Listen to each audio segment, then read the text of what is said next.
அதனுள் உறையும் இறைத்தன்மை. இவ்வளவும் அந்த பாடலை நமக்கு கொடுக்கிறார். இறந்துட்டோம், திருப்பி இந்த ஆன்மாவானது மறுபிறவிக்காக நிற்கிறது. அப்ப மறுபிறவி வரும்போது உடனுடைய கட்டமைப்புகள், அதனுள்ளே இருக்கின்ற இறைத்தன்மை, உலர்ந்தனர் பின்னும் உலரென நிற்பர், நிலந்தரு நீர்த்தெளி ஊன் அவை செய்ய, புலந்தரு பூதங்கள் ஐந்தும் ஒன்றாக, வளர்ந்தரும் தேவரை வந்தி செய்யீரே அப்படின்னு இந்த பாடல் நமக்கு கொடுக்குறாங்க. இந்த உலர்ந்தனர் அப்படின்னா நம்ம பொருள் எல்லாம் உலர வைப்போம். அப்ப அதுல இருக்கிற நீர் கண்டன்ட் வெளில போயிடுதுன்னு சொல்லலாம் நாம. அப்ப நம்ம ஆயில் முடிஞ்சிடுது. ஆயில் முடிஞ்சா கூட நம்ம திருப்பி என்ன நினைக்கிறோம், பின்னும் உலரென நிற்பர். திருப்பியும் இந்த ஆன்மாவானது எஞ்சிய வினைகளை, கர்ம வினைகளை அனுபவிப்பதற்காக மீண்டும் பிறக்க வேண்டியவர்களாக வந்து நிற்கிறோம். இப்ப நிரந்தரம் அந்த ஆன்மாக்கள் மீண்டும் பிறப்பதற்கு ஆதாரமாக விளங்கும் நிலை எதுன்னா அந்த உலகம். இந்த உலகத்துல நீரினாலும் அதன் மூலம் விளையும் உணவினாலும் உடலின் தசை மற்றும் உறுப்புகள் வடிவங்கள் உருவாக்கப்படுகின்றன. பஞ்சபூதங்களுடைய சேர்க்கைன்றத விதவிதமா சொல்றாங்க. புலந்தரும் பூதங்கள் ஐந்தும் ஒன்றாக அறிவையும் உணர்ச்சிகளையும் நுகர்வதற்கேற்ற இடமாகிய இந்த உடலை பஞ்சபூதங்களும் ஒன்று சேர்ந்து கட்டமைக்கின்றன. வளர்ந்தரும் தேவரை, அப்படி உருவான உடலுக்குள்ளே அமர்ந்து இயங்கும் ஆற்றலையும் அறிவை தருகின்ற பரம்பொருளையும் உள்வுரைகின்ற தேவர்களை சொல்றாரு. நீங்கள் அகத்திலே போற்றி வணங்கி வழிபடுங்கள் அப்படின்னு நமக்கு சூட்சுமமான விஷயத்தை புரிய வைக்கிறார். அப்ப பிறவி சுழற்சி, வினை பயன், மனிதர்கள் வந்து ஒரு பிறவில இருந்து விடுவதாக முடிவதில்லை. அவருடைய ஆன்ம பயணம் வந்து தொடர்ந்துகிட்டே இருக்குது. என்ன காரணம் அப்படின்னு சொல்லி பார்த்தோம்னு சொன்னா, பிறவிகளிலே ஈட்டிய நல்வினை தீவினைகள் அது தீராததால நான் இன்னும் அனுபவிக்க வேண்டிய நிறைய இருக்குது அப்படின்னு ஒரு ஆன்ம தாகத்தோட இருக்கிறோம்.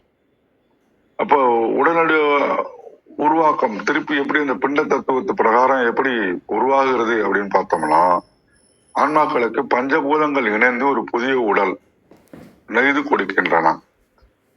பஞ்சபூதங்கள் போது உடலுக்கான தேவையான வளர்ச்சிக்கு நிலத்தில் விளையும் உணவு, நீர், அதன் மூலம் சமைத்து சாப்பிடுகின்ற உணவு, நம் உடம்புல தசையாகவும் எலும்பாகவும் உயிராகவும் பஞ்சபூதங்கள் ஒன்று சேர்ந்து உருவாக்குகின்றன. திருமூலர் இந்த இடத்துல நமக்கு என்ன ஒரு ஞான ரகசியத்தை கொடுக்கிறாருன்னா, பஞ்சபூதங்கள் இந்த உடம்பை சடலமாகவோ வெறும் மாமிச பிண்டமாகவோ பார்க்க கூடாது. இந்த உடம்பின் ஒவ்வொரு இயக்கத்துக்கும் புலன்களின் செயல்பாட்டுக்கும் உள்ளே இருந்து ஆற்றல் தருவது இறைவனே. அதான் வளர்ந்தரும் தேவர் அப்படின்றார். உள்ளம் பெருங்கோயில் ஊனொடும்பு ஆலயம் அப்படின்ற தத்துவத்துக்கு ஏற்ப இந்த பாடல் அமைந்திருந்தாலும், உடம்பே சிவலிங்கம், அதனுடனே இறைவன் இருக்கின்றான். அப்போ அவுட்டர்ல தேடாம உள்ளுக்குள்ளே நாம இறைவனை வணங்கி வினைகளை அறுபட்டு பிறவா நிலையை அடைய வேண்டும் அப்படின்றதான் திருமூலருடைய இந்த பாடல் உபதேசம். இதுக்கு ஒரு குட்டி கதை சொல்லலாம்னாக்கா, ஒரு ஊர்ல ஒரு பெரிய செல்வந்தர் இருந்தாரு. ஒரு அழகான வசதியான பெரிய வீட்டை கட்டி வச்சிருந்தாரு. ஒரு ஏழை குடிமகன் வாடகைக்கு வரான். வந்தவன் அந்த வீட்டை பார்த்தவனே அழகா இருக்கு, நல்ல காத்து, நல்ல தண்ணி, நல்ல வெளிச்சம் அப்படின்னு பாக்குறான். நாட்கள் நகர நகர அவனுக்குள்ள ஒரு அகந்த வந்துடுது. இந்த வீடு என்னுடையது, நான் எப்படி வேணாலும் இருப்பான் அப்படின்னு நினைச்சுக்கிறான். வீட்டு உரிமையாளர் என்ன பண்றாரு, அவன் முற்றிலுமாக மறந்துட்டான். உரிமையாளர் யாருன்னு மறந்துட்டான். பராமரிக்கிறதும் இல்லை, நன்றியும் இருக்கிறது இல்லை. காலப்போக்கில் அந்த வீட்டை பராமரிக்காதால சுவர்கள்லாம் உதிர்ந்து கூரை ஒழுக தொடங்கிச்சு, ஜன்னல் உடைஞ்சிச்சு. மனுஷனுக்கும் வயதாகி உடல் தளர்வுகள் போல ஒரு நாள் வீட்டு உரிமையாளர் வந்து வீட்டை சரியா பராமரிக்கல, வாடகையும் தரல, கிளம்புன்றார். அப்ப வீட்டை விட்டு வெளில வந்த ஆசாமிக்கு தெருல வந்து அழுது புலம்புறான். அடடா, இருக்க இடம் இல்லையே, என்ன பண்றது? அப்பதான் சுகங்கள் வேண்டும்னு அலையிறான். திருப்பியும் அவனுடைய ஆசைதான் உலர்ந்தனர் பின்னம் உலர் என்பர். ஏற்கனவே இருக்கிற பழைய வீடுன்ற மாதிரி இந்த உடம்புல ஒழுங்கா கவனிக்கலைன்னா திருப்பியும் நம்ம உடம்பு எடுக்க வேண்டிய நிலைமை வரும். இதுதான் இறைவன் நம்மளுக்கு இறக்கப்பட்டு திருப்பி ஒரு அவன் எப்படி ஒரு வீடு கட்டுறானோ அது மாதிரி திருப்பி நமக்கு இறக்கப்பட்டு ஒரு வீடு ஒரு உடலை தருகின்றார். அந்த கிளைமாக்ஸ் என்னன்னா, பஞ்சபூதங்களான அந்த உடம்பு எதற்காக கொடுத்தாருன்னா, இந்த பிறவிலே தவறுகளை திருத்தி உடம்புக்குள் உயிராக அமர்ந்திருக்கின்ற வீட்டுக்காரனை உணரணும், வணங்கணும். அப்படி இல்லாம இருந்தோம்னு சொன்னோமா, அவனுக்கு ஏற்பட்ட மாதிரிதான் திருப்பி இன்னும் ஒரு பிறப்பி இந்த லைஃப் சைக்கிள்ல சுத்திக்கிட்டே இருக்க வேண்டியதுதான் அப்படின்றது. அப்ப இன்னைக்கு பாடலுக்கும் இன்னைக்கு டே டு லைஃபுக்கு என்ன நம்ம சொல்ல வரலாம்னா, உடலை எப்படி பேணுதல், ஆலய வழிபாடு மூலமாக கர்ம வினைகளை எப்படி குறைக்கிறது, அகத்தியானம் நன்றி உணர்வோடு எப்படி இருக்கிறது, மரண பயம் எப்படி நீங்கிறது, இவ்வளவும் நம்ம அதை கணக்கு பண்ணோம்னா இந்த பாடலுக்கு ஒரு தெளிவு ஏற்படலாம் நினைக்கின்றேன். மிக்க நன்றி. வாருங்கள் கௌரி அம்மா, வணக்கம். வணக்கம் ஐயா. மிக்க நன்றி. மிக அருமையான விளக்கம் ஐயா. மிக்க நன்றி. வாங்க விந்தியாமா, வணக்கம். அனைவருக்கும் வணக்கம். ஓம் சிவசக்தி போற்றி, ஓம் திருமூலரே போற்றி. 1727வது திருமந்திரம். இறப்பின்றி வாழ இதுவே வழி. திருமந்திரம். உலந்திலர் பின்னும் உள் என நிற்பர், நிலம் தரு நீர்த்தொழி ஊன் அவை செய்ய, புலந்தரு பூதங்கள் ஐந்தும் ஒன்றாக, வலந்தரு தேவரை வந்தி செய்யீரே. அருமையான திருமந்திரம். உலந்திலர், இவர்கள் இறந்து போய்விடவில்லை. என நிற்பர், மறையாமல் இன்னும் இருக்கிறார்கள். வாழ விரும்பினால் நிலந்தரு நீர்த்தெளி ஊன் அவை செய்ய. நிலம் நீரிலும், நீர் நெருப்பிலும், நெருப்பு வாயுவிலும், வாயு ஆகாயத்திலும் நிற்கும், ஒடுங்கி நிற்கும். இதை போன்ற நீர், வெப்பம் நெருப்பு, காற்று வாயு, நிலம் ஆகாயம், ஊன் உடம்பு என்னும் ஐம்பூதங்களான இந்த உடம்பும் ஐம்புலன் இச்சைக்கு ஆட்பட்டு அலையும். இவை ஐந்தும் அடங்க, இவற்றை அடக்கும் உள்ள வலிமையை பெற அதற்கு உதவும் கருணை கடலாக இருக்கிற தெய்வத்தை தொழுது பணியுங்கள்.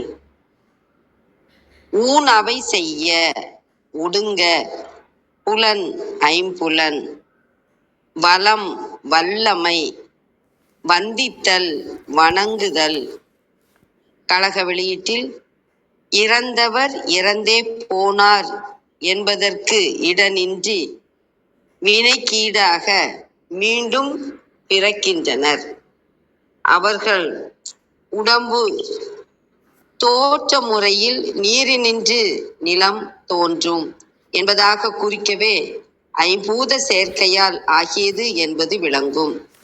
இப்பிறப்பினை வெல்வது சிவபெருமான் திருவடி வணக்கத்தால் ஆகும்.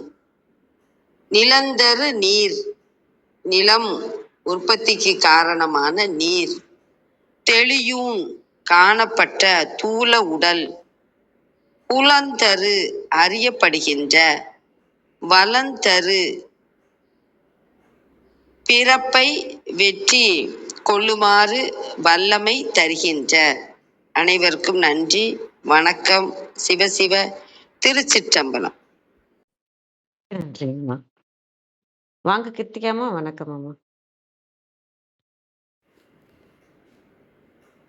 நீங்க உங்களுடைய டிரான்ஸ்லேஷன், அந்த பார்வை எல்லாமே வச்சிருங்க கௌரிமா.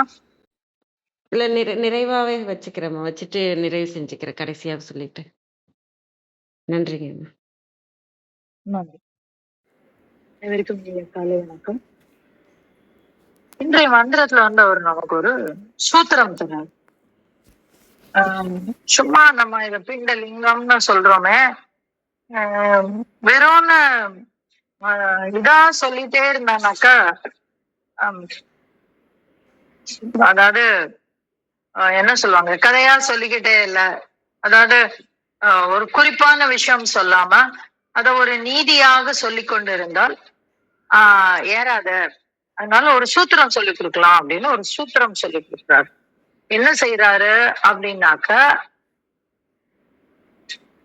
தெளிவுணவை செய்ய அப்படின்னு இந்த உடலை சுத்தம் செய்வதற்கான ஒரு விஷயத்த அவர் சொல்லித்தரார். தெளிவுணவை செய்ய, ஊனை தெளிவு செய்யக்கூடிய வழியை நமக்கு காட்டி தருகிறார் அப்படின்னு இந்த மந்திரத்தை நம்ம பார்க்கணும். அப்படி செய்யறது மூலமா என்ன நடக்கும்? உலர் என்ன நிற்பர், உலர்ந்திலர் பின்னும் உலர் என்ன நிற்பர் அப்படின்னு சொல்றாரு. அப்போ என்ன அர்த்தம் அப்படின்னா, அவர்கள் இறந்த பின்னும் வாழக்கூடிய தகுதியில் நிற்கக்கூடிய இடத்தை சென்றடைவர். உலரென நிற்பார். இன்றைக்கும் திருமூலர் இருக்கிறார், உலரென நிற்கிறார். உலரென நிற்றல்ங்கிறது இதுதான். இன்றைக்கும் திருமூலர் இருக்கிறார், அருணகிரிநாதர் இருக்கிறார். பல ஞானிகளும் நம்மை வழிகாட்டுவதற்கு, நமக்கு வழிகாட்டுவதற்காக இங்கே நிற்கிறார்கள் இல்லைங்களா? அப்படி நிற்க முடியும். உலரென நிற்பீர். எப்படி?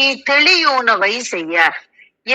எப்படி அதை எப்படி அந்த ஊனை தெளிவு செய்ய வேண்டும் அப்படின்னு கேட்டா, நிலம் தரு நீர் அப்படின்னா அந்த ஒடுக்குமுறை நம்ம விஞ்ஞாமா வாசிச்சாங்க. அந்த ஐம்பூதங்களும் ஒடுங்கும் பொழுது, ஒரு இடத்துல ஒடுங்கும் போது நாம் ஊனை தெளிவு செய்ய முடியும்.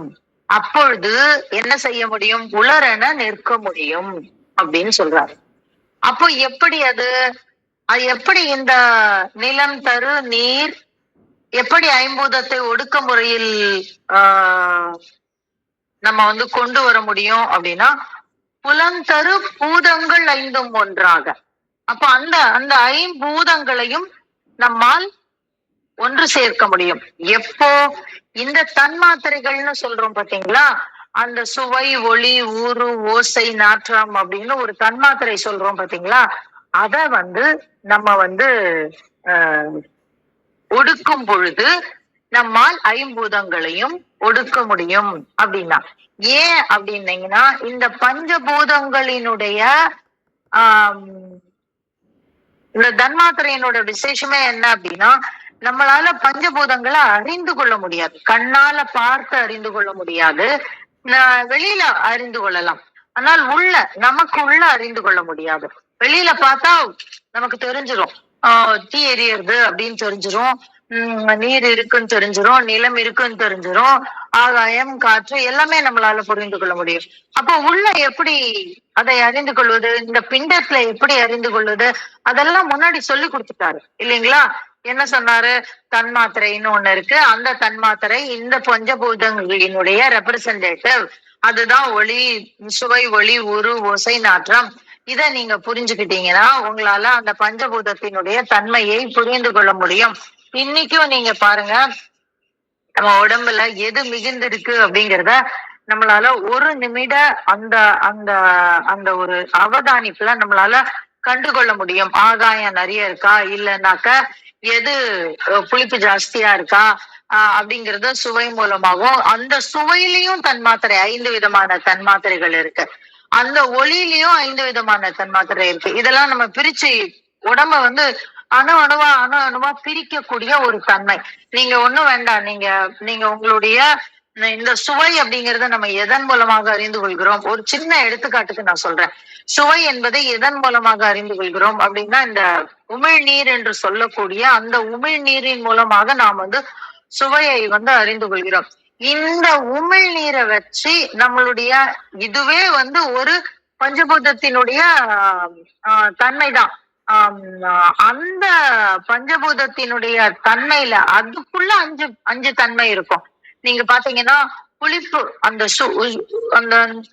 உமிழ்நீரை நம்ம முழுங்கும் போது புளிப்பு சுவை இருந்ததுனாக்க இந்த பஞ்சபூதம் மிகுந்திருக்கு, கசப்பு இருந்ததுன்னா இந்த பஞ்சபூதம் மிகுந்திருக்கு. இப்படி நம்மளால ரொம்ப தெளிவா ஒரு பூதத்திலிருந்து ஐம்பூதங்களின் தன்மையையும் நம்மளால அறிந்து கொள்ள முடியும். அதே மாதிரிதான் ஒளி. அதே மாதிரிதான் அந்த அந்த உடலில் நம்முள் ஏற்படக்கூடிய அந்த அந்த தொடு உணர்ச்சி. நீங்க பாத்தீங்கன்னா ஒரு சிலருக்கு இதெல்லாம் மெடிக்கல் டேர்ம்னு நம்ம சொல்லுவோம். ஒரு சிலருக்கு சாயங்கால நேரம் ஆனா ஒரு காங்கைன்னு சொல்லுவோம் நம்ம. உடல் கொதிக்க ஆரம்பிக்கும். அது ஜுரம் கிடையாது, அது காய்ச்சல் கிடையாது. ஆனா அந்த தோல் கொதிக்க ஆரம்பிக்கும். அப்ப என்ன பஞ்சபூதம் ஜாஸ்தியா இருக்கு. இந்த மாதிரி நம்மளுடைய ஒவ்வொரு செல்லும் பஞ்சபூதத்தினுடைய தன்மையை வெளிக்காட்டிக் கொண்டே இருக்கும். அப்ப அதை நாம் ஒழுங்கு செய்தால் நம்மால் 5 அந்த பூதத்தினுடைய தன்மையை ஒன்றில் ஒடுக்க முடியும். எதுல ஒடுக்க முடியும் அததான் சொல்றாரு. வலம் தரு தேவரை வந்தி செய்வதன் மூலம் அப்படின்னு சொல்றாரு. சோ நம்ம இந்த இடத்துல அவர் யோகத்தையும் பக்தியையும் சேர்த்து சொல்றாரு. என்ன சொல்றாரு அப்படின்னா, இத நீ ஒடுக்கமுறைய பண்ண. அப்படி ஒடுக்கமுறைய பண்ணும்போது நீ என்ன பண்ணுவ அப்படின்னா, இங்கேயும் ஒரு குறிப்பு இருக்கு. என்ன சொல்றாரு 2வது வரியில சொல்றாரு, நிலந்தரு நீர் அப்படின்றாரு. நீ போய் ஒடுக்கமுறை பண்ணும்போது திருப்பி நீ நிலத்துல போய் ஒடுக்கம் பண்ணிட்ட அப்படின்னாக்க உலர்ந்திலர், அப்ப பின்னும் உலரென நிற்பார் அப்படின்னும் நம்ம பார்க்கலாம். அப்ப இந்த நிலத்துல நம்ம அதை ஒடுக்கிட்டோம்னாக்க மீண்டும் மீண்டும் பிறந்து கொண்டே வர வேண்டும். அப்ப என்ன செய்யணும்? அப்ப ஊன் தெளிவாகாது. அப்ப ஊன் தெளிவாக வேண்டும் என்றால் நீ ஒடுக்கம் செய்ய வேண்டும்.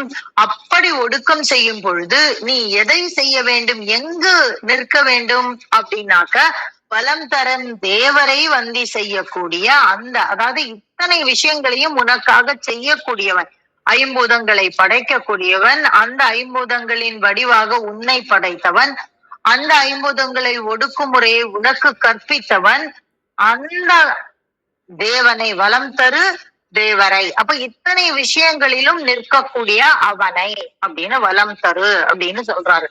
அப்ப இந்த விஷயத்துல அத்தனையிலும் யார் நிக்கிறா அப்படின்னா இறையம்பெருமான் தான் உனக்காக இதை செய்கிறான், அதுவாக நிற்கிறான், அவனை வந்தி செய் அப்படின்னு சொல்றாரு. அப்போ என்ன பண்ணணும் அப்படின்னா, ஆகாயத்துல நம்ம ஒடுங்கக்கூடியது, அந்த ஆகாயத்துல ஒடுங்கக்கூடியதான் அவர் ஏன்னா அவன் நிறமிலி. எது இறைவனுடைய எக்ஸாக்ட் டிபிக்ஷன் அப்படின்னாக்க, எடுத்துக்காட்டு அப்படின்னாக்க அந்த நிறமிலியாக எங்கும் பறந்து நிற்கின்ற ஆகாயம். அப்ப அந்த ஆகாயத்துக்குள்ள நம்மள ஒடுக்க முடியும் பஞ்சபூதத்துல.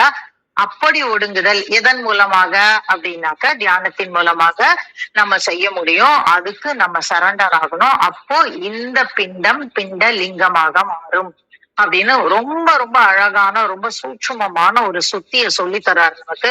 அதாவது பூத சுத்திய எப்படி பண்ணணும், அதன் மூலமாக எங்க நம்ம ஒடுங்குவது அப்படின்னு சொல்லி கொடுக்குறாரு. இன்னும் பூத சுத்தி பத்தி நிறைய மந்திரங்கள் வரும். முன்னாடியும் நம்ம இது பத்தின இந்த பிரத்யாகாரம் தாரணை அந்த இதெல்லாம் பார்த்தோம் பாத்தீங்களா, அதுலயும் அவர் நமக்கு சொல்லி தந்திருப்பாரு.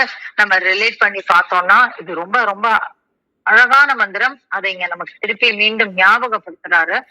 அத உங்களோட பகிர கிடைத்த இந்த காலை வேளைக்கு நன்றி சொல்லி என்னுடைய பகிர்தலை முடித்துக் கொள்கிறேன். நன்றி. நன்றிங்கம்மா, மிக்க நன்றி, மிக அருமை. வாங்க மகேந்திரன் ஐயா. வணக்கம் ஐயா. வணக்கம், அனைவருக்கும் வணக்கம். நான் வெளில இருக்கேன், அதனால ஏதாவது இறைச்சலா இருந்ததுன்னா பார்த்துக்கங்க. நான் பாடலை மட்டும் இன்னைக்கு படிச்சிடுறேன். இந்த அருமையான விளக்கம் எடுத்துக்க அம்மா அனைவரும் என்ற வணக்கம். நேற்றைய அருமையான பாடலோட அதோட தொடர்ச்சியா இன்னைக்கு பிண்டலிங்கம் 1727வது பாடல். உழந்தனர் பின்னும் உலர் என நிற்பர், நிலம் தரும் நீர் தெளிவு உணவை செய்ய, உளம் தரும் பூதங்கள் 5 ஒன்றாக, வளம் தரும் தேவரை வந்தி செய்யீரே. உழந்தவர் பின்னும் உலர் என நிற்பர். அது நம்ம என்ன நினைக்கிறோம்னா, அது நம்ம பிறவிக்கு அப்புறம் அந்த வினைகள் தேர்ந்து இறந்து மறுபடியும் மறுபிறவி அப்படின்னு அது ஒரு பார்வை இருக்கட்டும்.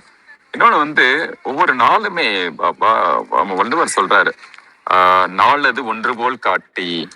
நம்ம ஒவ்வொரு நாளையும் கூட அப்படி பார்க்கலாம். ஒவ்வொரு நாளுமே நம்மை சரி செய்து கொள்வதற்கான வாய்ப்புகள் இருக்கிறது, அங்கு சரி செய்து கொள்ளலாம். ஆனா என்ன ஆகுறோம்னா, உழந்தனர் பின்னும் உலர் என நிற்பர். அப்போ இந்த இந்த டைம்ல வந்து நம்ம செய்யற வினைகள் எல்லாம் தீர்ந்து போயிடுச்சு. ஆனா அந்தந்த நாளும் நிறைவு பெறும்போது அடுத்த நாளுக்கான ஒரு ரீசெட் நடக்குதுன்ற பார்வையில நம்ம பார்த்தோம் அப்படின்னா இன்னும் அதை வந்து ஒரு தன்மாற்றத்துக்கான ஒரு அற்புதமான ஒரு வாய்ப்பாகவும் இதை பார்க்கலாம். அப்ப வந்து அது போயிடுச்சு.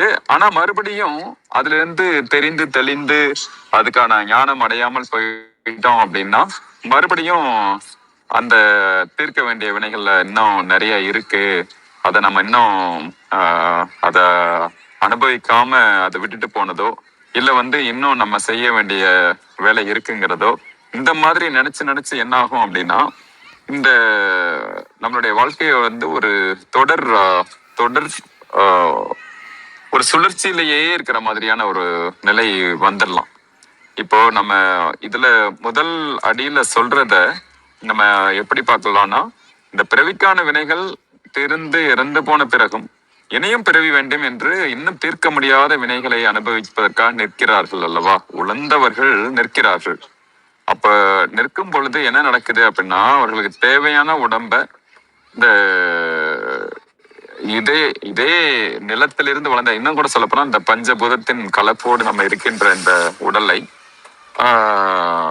அதை தாங்குகின்ற, அதாவது உயிர் தாங்குகின்ற இடமாக இருக்கின்ற இந்த உடம்பு என்பது அவ்வளவு ஒரு அற்புதமான ஒன்று. அதுவும் இந்த இறை தங்கி இருக்கின்ற இடம் என்பதாலேயே உள்ளம் பெரும் உணடம்பு ஆலயம் என்று சொல்கிறோம்.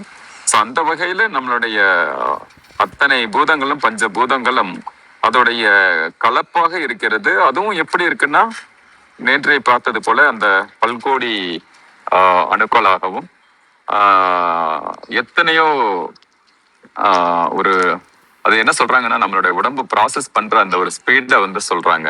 நம்ம இந்த ஐம்புலன்கள் மூலமாக நம்ம உணர்கின்றதை சொல்லும் பொழுது 11 பில்லியன் பிட்ஸ் செகண்ட் அப்படி சொல்றாங்க. ஒரு செகண்டுக்கு 11 பில்லியன் இன்ஃபர்மேஷன் நமக்கு வந்து வந்துகிட்டே இருக்குதான், ஃபீட் ஆகிட்டே இருக்கு. அதே போல நம்ம கிட்ட இருந்து வெளியில போயிட்டே இருக்கு. அப்போ ஆனா அதுல நல்லா கவனிச்சோம் அப்படின்னா அது முழுக்க அந்த இறையின் ஒரு பெரும் நிலைதான். இப்போ இது ஒரு மனிதனுக்கு ஒரு உடலுக்கு எப்படி இருக்கு அப்படின்னா இப்போ எத்தனை ஜில்லியன்ஸ் ஆஃப் உயிர்கள் இங்க இருக்கு. அது ஒவ்வொன்றிலையும் இறை ஆட்சி செய்து கொண்டிருக்கிறான். அது ஒவ்வொன்றிலும் இந்த சக்தி நிலை இருக்கிறது. அதை நம்மை வழிநடத்தி கொண்டே இருக்கிறது.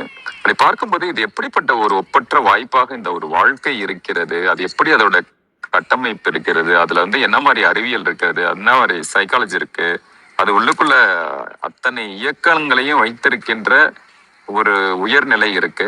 இது எல்லாமே இருப்பதால் தான் நம்ம எப்படி சொல்றாருன்னா நம்ம இந்த மாதிரி உடல் இருக்கின்ற இடம் எல்லாமே அந்த ஈசன் இருக்கின்றான் அல்லவா, நம்மோட இருக்கின்ற அந்த பேராற்றல் இருப்பதை பார்க்கும் போதெல்லாம் இப்ப மக்கள் இங்க ஒரு கூட்டமா இருக்கு அப்படின்னா இதை படிக்கும் பொழுது கேட்கும் பொழுது எனக்கு எப்படி தோணுச்சுன்னா அதோ கோயில்கள் நடமாடி கொண்டிருக்கின்றன அப்படிதான் தோணுது. ஒவ்வொரு மனிதர்களும் நடக்கும்போது, ஒவ்வொரு குழந்தையும் நடக்கும் பொழுது, ஒவ்வொரு பெரியவங்களும் இருக்கும் பொழுது, அதோட இருக்கவர்களும் எல்லாமே அது இறை நடமாடி கொண்டிருக்கிறது. ஒவ்வொரு மரத்தையும் பார்க்கும் பொழுது, ஒவ்வொரு செடியையும் பார்க்கும் பொழுது அதுவும் ஒரு உடல் தானே. இந்த மாதிரி எங்கெங்கு பார்த்தாலும் அந்த உன்னத சிவமயம் சக்தி மயமாக உணர்கிறோம். அதை உணர வேண்டும் என்பதுதான் இந்த பாடல் நமக்கு உணர்த்துகின்ற விஷயம்.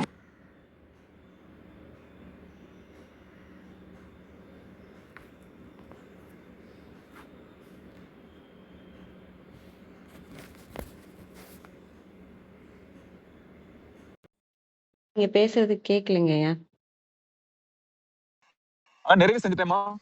சரிங்க ஐயா, நன்றிங்க, நன்றி, மிக்க நன்றி.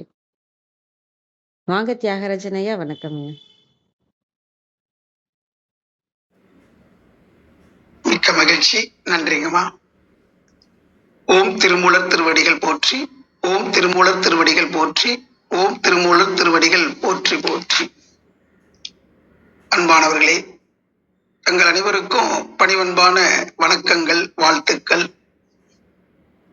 இன்றைய மந்திரம் பிண்டலிங்கத்துல அற்புதமாக இந்த மந்திரத்தை வாசித்து பொருள் கண்டிருக்கிறோம். உணரணும். முதல்ல இந்த உடல் எப்படி வந்திருக்கிறது என்பதை உணரும். ஒரு நீர் நீராக இருக்கின்ற அந்த விந்துநாத திரவம் அதுக்குள்ள பஞ்சபூதங்களும் எப்படி அடங்கி இருக்கிறது என்பதை உணரணும். சின்னஞ்சிறு சிறு செல்கள் சேர்ந்திணைந்து ஒத்துழைத்து சிந்தனை கெட்டா செயல்கள் சிறப்புடலில் நிகழ்த்துவன. முன்னம் ஒரு துளியான மூலவிந்து நாதத்தால் முன்னம் ஒரு துளியான மூலவிந்து நாதத்தால் முழுமையாய் நமது உடல் முற்றறிவன் திருவருளால். அந்த சதாசிவமாக இருக்கின்ற அந்த முற்றறிவனாக இருக்கக்கூடிய அந்த இறைவனுடைய அருளால தான் இந்த உடல் வந்திருக்கிறது. இப்ப விந்து நாதம் என்று சொல்லும் போது அதற்குள்ள பஞ்சபூதங்களும் அடங்கி இருக்கிறது. இந்த உடல் உற்பத்தி ஆவதற்கு உண்டான அத்தனை ஆற்றல்களும் அந்த வித்துல அடங்கி இருக்கு. இப்ப முட்டைக்குள்ள எப்படி அந்த பறவை குஞ்சோட தன்மைகள் அடங்கி இருக்கிறதோ அந்தந்த முட்டையிலிருந்து அந்தந்த பறவை குஞ்சு வருவது போல ஒவ்வொரு ஜீவராசிகளும் அப்படிதான். வித்து இல்லாம மரம் இல்லை, அது போல இந்த விந்துநாதம் இல்லாம இந்த உடல் இல்லை. அப்ப நிலந்தரு நீர் என்று சொல்லும் போது இந்த உடலுக்குள்ளாக இருக்கின்ற நாம உண்ணக்கூடிய அந்த உணவு, அந்த உணவு 7 தாதுக்களாக மாறுது. 7 தாதுக்களாக மாறி அது என்னவாகுதுன்னா கடைசியில விந்து நாதம் என்று அந்த திரவமாக மாறுகிறது. அதற்குள்ளதான் பஞ்சபூதங்களும் அடங்கி இருக்கிறது. அந்த பஞ்சபூதங்களுடைய வெளிப்பாடுதான் நம்ம அனுபவித்துக் கொண்டிருக்கின்ற அந்த புலங்கள். அதாவது அழுத்தம், ஒளி, ஒளி, சுவை, மனம் என்று சொல்வார். ஊறு, ஓசை, நாற்றம். சுவை, ஒளி, ஊறு, ஓசை, நாற்றம் என்ற 5 வகை தெரிவான் கட்டே உலகு என்று வள்ளுவ பெருந்தகை சொல்லியிருக்கார் இல்லையா? அந்த இது எப்படி வருதுன்னா இந்த பஞ்சபூதங்களுடைய வெளிப்பாடு தான், அதனுடைய தன்மாற்றம் தான். அதாவது நிலம் என்று சொல்லும் போது அங்கே வாசனை, மண் வாசனைன்னு சொல்றோம். நீர், அதுல சுவை. அதே மாதிரி நெருப்பு, அந்த வெளிச்சம். அதே மாதிரி அந்த சூடு. காற்று என்று சொல்லும் போது அந்த சத்தம், உணரக்கூடிய தன்மை. அதே மாதிரி ஆகாசம் என்று சொல்லும் போது அந்த அழுத்தம், ஸ்பரிச உணர்வு. இது போல அந்த பஞ்சதன் மாத்திரைகள், புலம்னா இந்த பஞ்சதன் மாத்திரைகளைத்தான் புலம்னு சொல்றோம். அதை தரக்கூடிய பூதங்கள். இந்த 5 ஒன்றாக எங்கே இருக்குதுன்னு பார்த்தா அந்த வித்துல தான் இருக்கு. வித்துல அடங்கி இருக்கிறது தான் மரமாவது போல நம்முடைய ஜீவ வித்து குழம்புல இருக்கிறது தான் இன்னைக்கு இந்த உடலாக வந்திருக்கிறது என்பதை புரிந்து கொள்ளணும். உழந்தனர் பின்னும் உளரென நிற்பீர். அப்ப எல்லாவற்றுக்கும் மூலப்பொருளாக இருப்பது எது என்று பார்த்தா அந்த சிவத்தை தவிர வேற ஒன்றும் இல்லை. அந்த சிவத்தை பற்றி கொண்டால் சிவமே நேற்றும் இன்றும் என்றும் நிலைத்திருக்கக்கூடிய அந்த தன்மையில இருப்பதை நாம உணர்ந்து கொள்ள முடியும். அப்ப இந்த உடலாக வந்திருப்பது எதுன்னா இந்த பிண்டமாக இருப்பது எது, அண்டமாக இருப்பது என்று பார்த்தா எல்லா அண்ட சராசரங்களின் நீக்கமர நிறைந்திருக்கின்ற அந்த தெய்வீக பொருள் தான். இப்ப நம்ம சிந்தித்து பார்க்கும்போது எனக்குள்ள இந்த லிங்கம் அப்படிங்கிறது என்ன என்று பார்க்கும்போது நம்ம இன்னைக்கு விஞ்ஞான பூர்வமாக பார்க்கும்போது மேக்னெட்டிக் என்ற வார்த்தையை தான் சொல்றாங்களோ அப்படின்னு தோணுது. அதாவது காந்தம். அந்த காந்தம் தான் எல்லாத்தையும் இணைக்கக்கூடிய ஒரு அற்புத பொருளாக இருக்கிறது. அதைத்தான் அந்த லிங்கம் என்ற அளவுல கொடுக்குறாங்க. அப்ப அதுதான் எல்லாவற்றையும் இணைத்து கொண்டது. பிரபஞ்ச ஒருங்கிணைப்பு ஆற்றலாக இருப்பதும் அந்த காந்தம் தான். இந்த பிரபஞ்சத்தையே, அதாவது நார்த் போல் சவுத் போல் ஒன்றை ஒன்று ஈர்த்து ஒரு கட்டுமானத்தை உருவாக்குறது மாதிரி அது எல்லாவற்றையும் இணைப்பு கொடுக்கிறது. அப்ப பிரபஞ்ச இணைப்பு நமக்குள்ள இருக்கு, நமக்குள்ளேயும் அந்த பிரபஞ்சம் இருக்கு. அண்டத்தில் உள்ளது அத்தனையும் பிண்டத்துல இருக்கு, பிண்டத்துல உள்ளது அத்தனையும் அண்டத்துல இருக்குது. அப்ப அண்டம் பிண்டம்லாம் பிரிச்சு பார்க்கவே முடியாது. அப்ப எல்லாமே ஒரே சிவத்துக்குள்ளதான் இருக்கு. சதாசிவமாக இருக்கக்கூடிய அந்த முற்றறிவு நிலையில இருக்கக்கூடிய அந்த தெய்வீக உணர்வுல நம்ம நயமாயிட்டோம்னு சொன்னா நமக்கு மரணம் என்பதே கிடையாது. இதைத்தான் மரணமிலா பெருவாழ்வு என்று சொல்கிறார்கள். உழந்தனர் பின்னும் உளரென நிற்பீர். உழந்தனர் பின்னும் உளர் என நிற்பீர். இந்த உடல் என்பது அழியுதுன்னு நினைக்கிறோம், அது மாறுது, ஒன்றிலிருந்து ஒன்றாக மாற்றம் அடைகிறது. அதைத்தான் நம்ம இறந்துட்டோம்னு சொல்றோம். ஆனா இறப்பு என்பது கிடையாது. ஒன்று ஒன்றாக மாற்றம் அடைகிறது. ஒரு பூதம் இன்னொரு பூதமாக மாற்றம் அடைகிறது. இப்ப முட்டை பறவையா மாறின பிறகு முட்டை காணாம போயிருது. வித்து மரமாக போன போது அந்த வித்து இல்லை. அப்ப வித்து அழிந்து விட்டது என்று சொல்றதா, அது வித்திலிருந்து மரம் தோன்றி விட்டதுன்னு சொல்றதா? அதே மாதிரி விந்துநாதம் அழிந்து விட்டதுன்னு சொல்றதா, அது விந்துநாதத்திலிருந்து இந்த பருவுடல் தோன்றி விட்டதுன்னு சொல்றதா? சிந்தித்து பார்க்க வேண்டும், அதை புரிந்து கொள்ள வேண்டும். உழந்தனர் பின்னும் உளரென நிற்பீர். நிலந்தரு நீர்.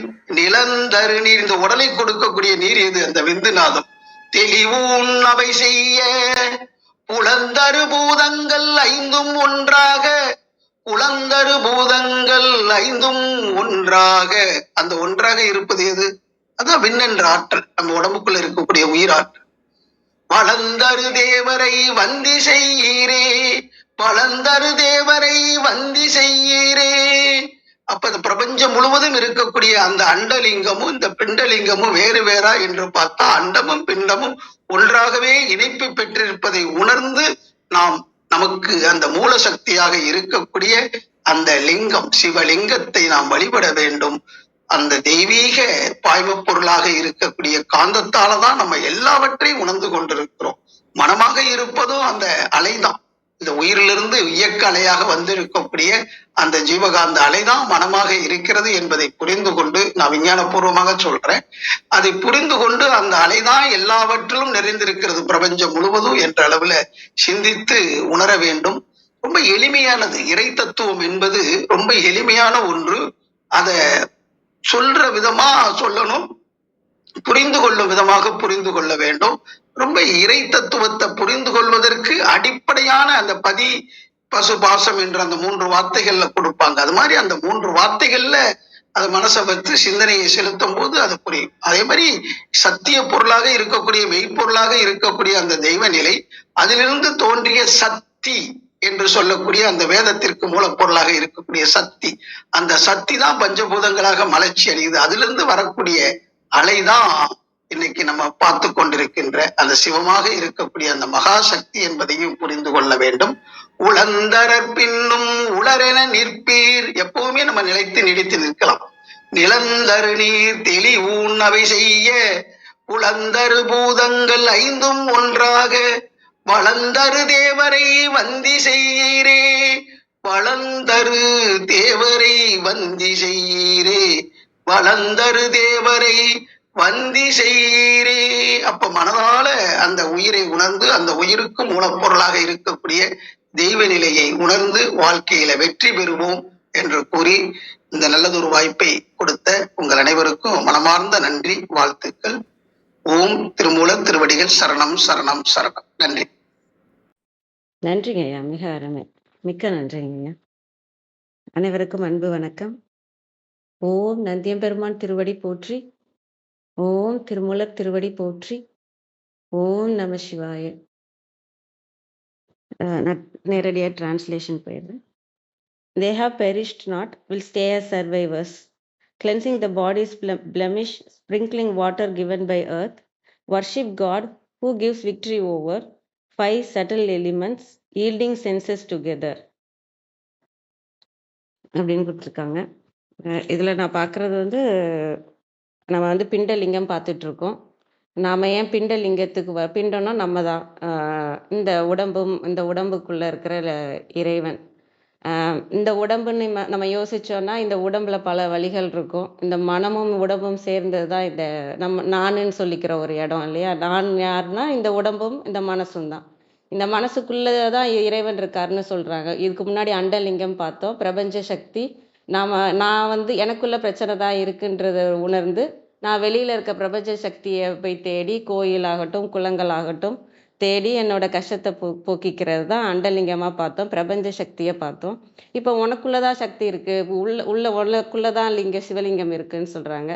ஆனால் எனக்குள்ள நம்ம திரும்பினா என்ன இருக்குது? உடம்புல இருக்க வலிகள் வேதனைகள் இருக்குது, மனவலிகள் இருக்குது, இப்படி தான் இருக்குது. இதில் இருக்கிறத நான் எப்படி, இப்போ நான் பிரபஞ்ச சக்தியிலேருந்து நான் எனக்குள்ளே இருக்க சக்தியை நான் எப்படி உணர்றது அப்படின்றது நமக்கு தெரியாமல் இருப்போம் இல்லையா. அந்த இடத்த இங்கே சொல்கிறதா நான் பார்க்குறேன்.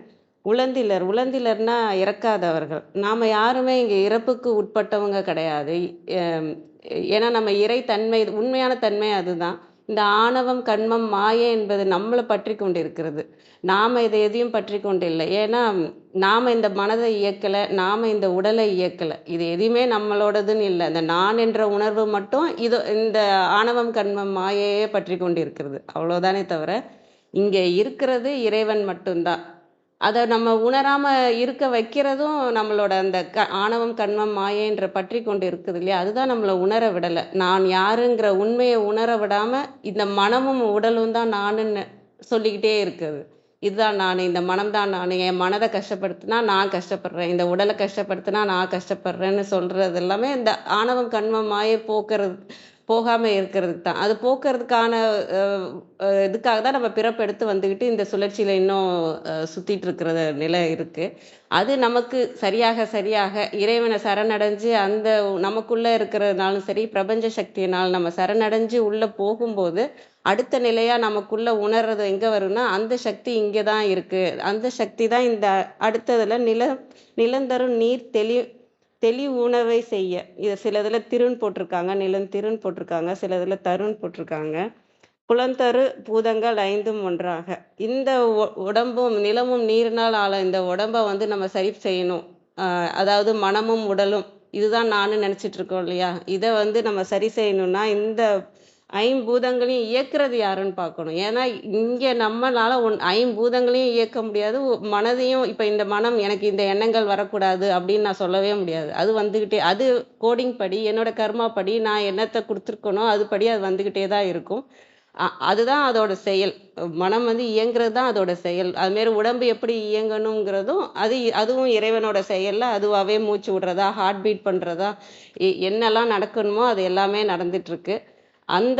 ஆனால் நம்ம இறைவனை நோக்கி, நமக்குள்ள இருக்கிற அந்த இறைவனை நோக்கி நம்ம வந்து இந்த மனதை அதனால தான் அந்த மனது எப்படியும் அது ஓடிக்கிட்டே தான் இருக்க போகுது. ஆனால் இந்த மனதை அமைதிப்படுத்தினாதான் நம்மளால இறைவனை உணர முடியும். அப்படிங்கிறதுக்காக தான் நம்ம நிறைய செயல்கள், இப்போ தியானம் பண்ணுறது, தவம் பண்ணுறது, நம்ம இறை அடையிறதுக்காக நம்ம செய்கிற அனைத்து முயற்சிகளுமே நம்ம மனதை சரி பண்ணுறதுக்காக தானே தவிர, இறை எப்பயுமே நமக்குள்ளே தான் இருக்கிறாங்க.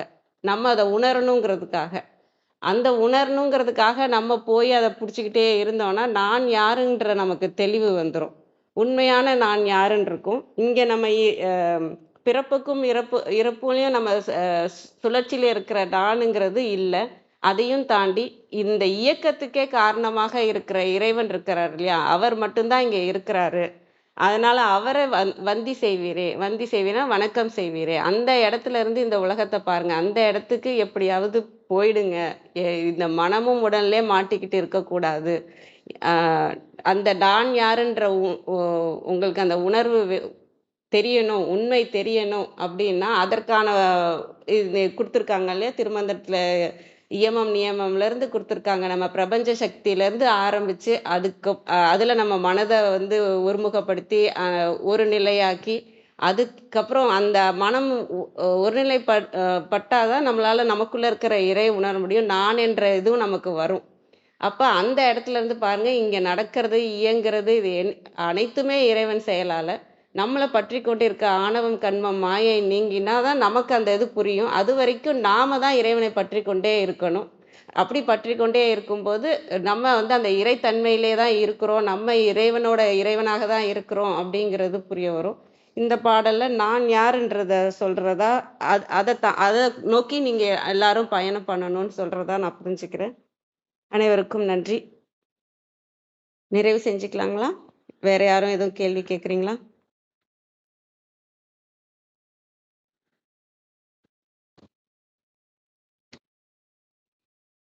அனைவருக்கும் நன்றி. இன்று எங்களுடன் இணைந்த அனைத்து உள்ளங்களுக்கும் எங்களது மனமார்ந்த நன்றிகள். மீண்டும் நாளை காலை 6:30 மணிக்கு சந்திப்போம். தலம் நிறைவு பெறுகிறது. திருமூலர் திருவடிகள் சரணம் சரணம். திருமூலர் திருவடிகள் சரணம் சரணம். திருமூலர் திருவடிகள் சரணம் சரணம். அனைவருக்கும் நன்றி. ஓம் நம சிவாய.